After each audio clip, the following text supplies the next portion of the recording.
What's up guys, and welcome back to another Red Dead Redemption 2 video. Today I want to fully cover the subject of horses in this game, as well as the details regarding the mechanics and gameplay elements surrounding them.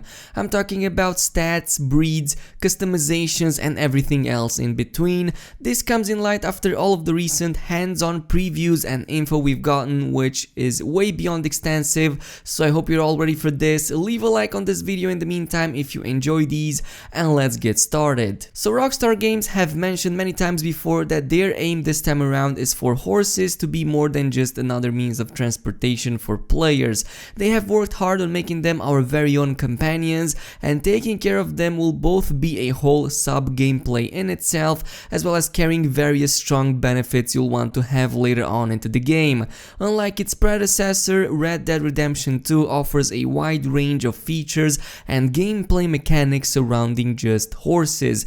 During the recent previews from a few days ago, a strong emphasis was put on bonding and taking care of your animal companion with the help of the very new and improved interaction system. Bonding with your steed is done by more than just one way. You'll be able to feed your horse, you'll be able to groom it, calm it under stress, and simply spending time with it is what will increase this bond between the two. In turn, this will unlock very strong benefits later on, like new skills that the horse can learn, such as how to take sharper turns, how to run faster, how to always stay calm in tense situations, or simply increasing its base stats. Of course, you might be thinking now that this is way too much work, but according to Rockstar as well as the previewers themselves, these mechanics never feel too forced, they don't feel like a chore, or never end up being too up in your face. This is something more of like an immersion thing, and you'll definitely want to do this, but it won't constantly be up in your face for you to worry about, and definitely it will improve, your gameplay later on, so this is a good thing. Moving on, in Red Dead Redemption 2 there are multiple horse breeds, all having their own different behaviors as well as their own strengths and weaknesses. Some horses will be faster than others or more adapted to certain types of environments. Also, some of them might be more obedient and keen to listen to your commands compared to other breeds. Rest assured that the game offers you the possibility to own more than just one horse, and you can both purchase and sell one at the stables located in any town. Also, at the stable itself you'll be able to buy and upgrade equipment for it, as well as customize it. There's stuff to buy over there like stirrups, saddles, blankets, and you can further improve your horse's health and stamina. There's saddlebag upgrades, so you can store more items like guns and clothing in its inventory. You can even train your horse to learn new tricks, similar to how it's done in certain competitions. It's pretty cool, and I think this is a nice little addition. Moving over to the gameplay and the interactions themselves, there are various mechanics involved here as well. Much like how it goes with weapons, your horse will also get dirty over time, which in turn will make it less effective. Dirt and mud will visibly affect your horse, and once your four-legged companion is too dirty, it will have its stats reduced, and in turn it will become less effective.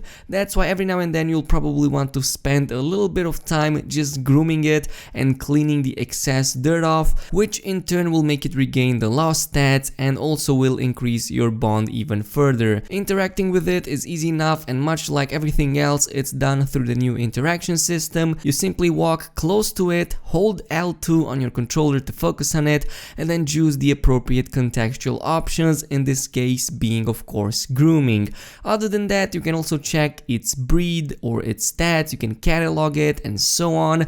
Additionally, it is even reported that simply walking with the horse through a body of water like a lake or a river for example will clean the excess dirt to some degree. Moving on, your horse is also your main way of storing most of your items that you find, including guns, clothing and other stuff you get up in the wild. When you are not near to it, you won't have access to the inventory and only to the stuff that Arthur himself can realistically carry, which is the couple of pistols he has, a couple of long weapons such as like a rifle or a bow, and of course other stuff like the lasso and the knife itself, but pretty much everything else will remain in the horse's inventory.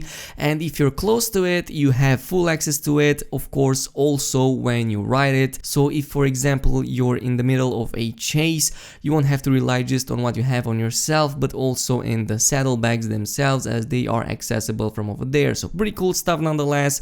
And calling over your horse to you is done with the horse whistle, but do be warned that the range on this is limited and you can't magically make it appear on the other side of the map. If you stray too far away from it, you will have to pretty much get back and try to find it again. If you can't find it, or if you lose your horse, or if it dies, you are pretty much done with it. It's dead and you need to buy another one. Of course, the game will give us the possibility to upgrade the range on this whistle, and the summoning will definitely be effective at much higher distances, but this is done mostly through increasing the bonding with it, and once you do it, if it's strong enough, you can call it from further away. So pretty cool, and I'm glad that you don't summon it from a magical place like how it is in the previous Red Dead Redemption or how it was in The Witcher 3, for example, as I was a little bit worried about how this would end up. But definitely Rockstar Games has added a lot of realism in this game, and horses make no exception. What this means is that you'll have to be careful where you park them, because you can park your horse. Of course, you can also like walk with it and have it by your side, but you can also put it somewhere and leave it there. He won't move unless something happens, but straying away too far from it and you won't be able to call it anymore. So yeah, be careful with that. You'll get your first horse, by the way, very early on into the game, as one of the first missions involves heavy use of it. Horses can even have their own names, just like the initial one, and your initial horse will also have its own name, but it's not clear yet if renaming is a possibility, though I would believe that is indeed a possibility, and we'll be able to do that when the game comes out. But no reports on this one, only that the first horse was automatically attributed a certain name. Rockstar Games have gone beyond with just the interaction itself, and there is a lot of realism and immersion involved into this. There are a lot of fine details regarding the behavior of just horses. So an example of this would be an untrained horse can become skittish when it sees a snake moving through the grass, or refuse to move forward if something scares it. This is a nice little detail, and I'm sure there's going to be more of it. I'm also hearing that the animations themselves, as well as the movement in general and the horse gameplay, is very good and feels very good and rewarding, so I don't have any doubts that this will be one of the best features in the game. All in all, there's a lot of work being done here and being put into this very mechanic, as well as into the interactions themselves, to make them as believable as possible while retaining the enjoyability of the game. So it's never too strong, it's never too annoying to deal with, and once you fully level your horse, I don't think you'll have to even worry about it anymore, because it's pretty much done. This shouldn't take too much either, because the player itself can own multiple horses, so I think there's going to be a little bit of strategy involved depending on where we tackle certain missions. As I've said, there are certain breeds perfectly adapted to certain environments, and this might also mean that they might be weak in other types of environments, and just get the ones that are most appropriate to where we are heading. So pretty cool stuff.